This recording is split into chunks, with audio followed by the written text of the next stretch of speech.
মৌলভীবাজারের শ্রীমঙ্গল উপজেলার সাতগাঁও বাজারে হাজী সেলিম ফাউন্ডেশনের প্রধান কার্যালয়ের উদ্বোধন উপলক্ষে সম্মাননা স্মারক প্রদান অনুষ্ঠান অনুষ্ঠিত হয়েছে।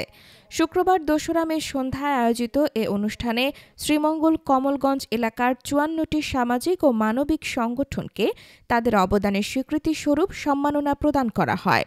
অনুষ্ঠানে ভার্চুয়ালি প্রধান অতিথির বক্তব্য রাখেন ফাউন্ডেশনের প্রতিষ্ঠাতা ও কাতার প্রবাসী শিল্প উদ্যোক্তা হাজী সেলিম আহমেদ। সঞ্চালনা করেন ফাউন্ডেশনের সাংগঠনিক সম্পাদক মোহাম্মদ আব্দুল আজিজ। আরও বক্তব্য রাখেন ফাউন্ডেশনের সাধারণ সম্পাদক আব্দুল কাদির জিলানী, সহসভাপতি হাজী দুলাল, মাওলানা এম.এ. রহিম নোমানী, সাংবাদিক এহসান বিন মোজাহির, শামীম আক্তার হোসেন, ফারুক খান, একরামুল কবির প্রমুখ।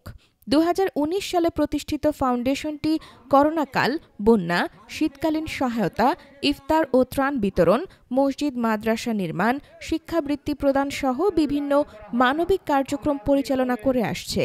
অনুষ্ঠানটিতে স্থানীয় গণ্যমান্য ব্যক্তি ও সাংবাদিকরা উপস্থিত ছিলেন।